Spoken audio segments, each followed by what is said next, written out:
chose America as his divine, messianic force to be a sort of policeman of the whole world. God has a way of standing before the nations with judgment, and it seems that I can hear God saying to America, you're too arrogant. You don't change your ways. I will rise up and break the backbone of your power, and I'll place it in the hands of a nation that doesn't even know my name. Be still and know that I'm God. I come here tonight and plead with you. Believe in yourself and believe that you're somebody. I said to the group last night, nobody else can do this for us. No document can do this for us. No Lincolnian Emancipation Proclamation can do this for us. No Kennedyan or Johnsonian Civil Rights Bill can do this for us. If the Negro is to be free, he must move down into the inner resources of his own soul and sign with the pen and ink of self-assertive manhood his own Emancipation Proclamation. Don't let anybody take your manhood. Be proud of our heritage. As somebody said earlier tonight, we don't have anything to be ashamed of. Somebody told a lie one day. They couched it in language. They made everything black, ugly, and evil. Look in your dictionary and see the synonyms of the word black. It's always something degrading and low and sinister. Look at the word white. It's always something pure, high, and clean. But I want to get the language right tonight.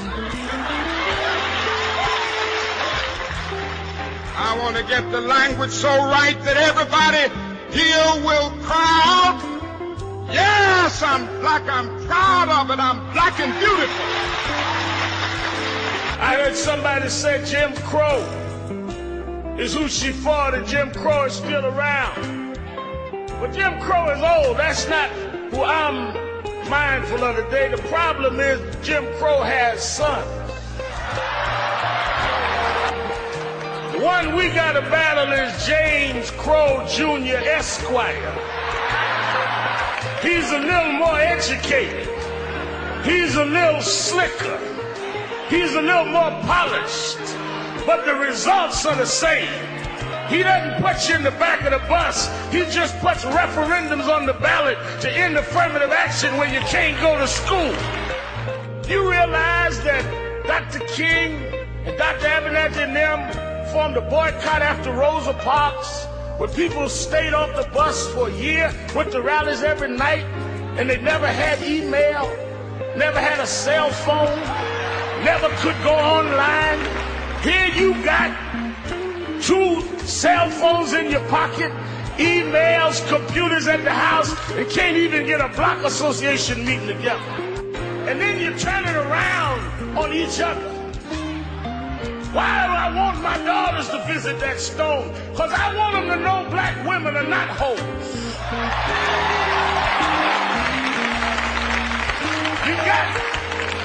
You have music companies selling misogynist records to our children. Black womanhood was Rosa Parks sitting in dignity. She wasn't break dancing. She wasn't talking about pimp me out. She made the world respect her people. Some of the young rappers the other day talking to me about, well, you get on us about calling women out their names. I said you need to come and know the story of a dignified woman. We love Aretha and that generation, but we just kick it like we see it. We just mirrors that reflect what we see. But there's something strange about that. I use a mirror every morning.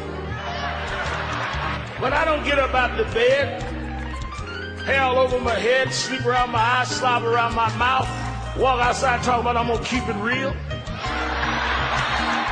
Mirrors are not only to reflect what you see. Mirrors are to correct what you see. My rules of resolution is they won't have no rest until we finish the fight. Wherever I see an injustice, I'm going to stand up. If I can't stand up, I'm going to speak out. And if I can't speak out, I'm going to do like a rose. I'm going to get me a chair and just sit in the way. When we look at modern man, we have to face the fact that modern man suffers from a kind of poverty of the spirit, which stands in glaring contrast to his scientific and technological abundance. We've learned to fly the air like birds. We've learned to swim the seas like fish. And yet we haven't learned to walk the earth as brothers and sisters.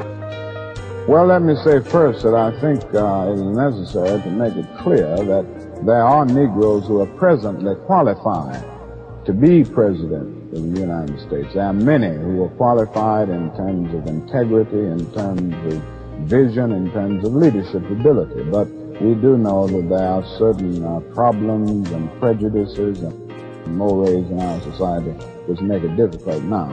However, I am very optimistic about the future. Frankly, I have seen certain changes in the United States over the last 2 years that surprised me.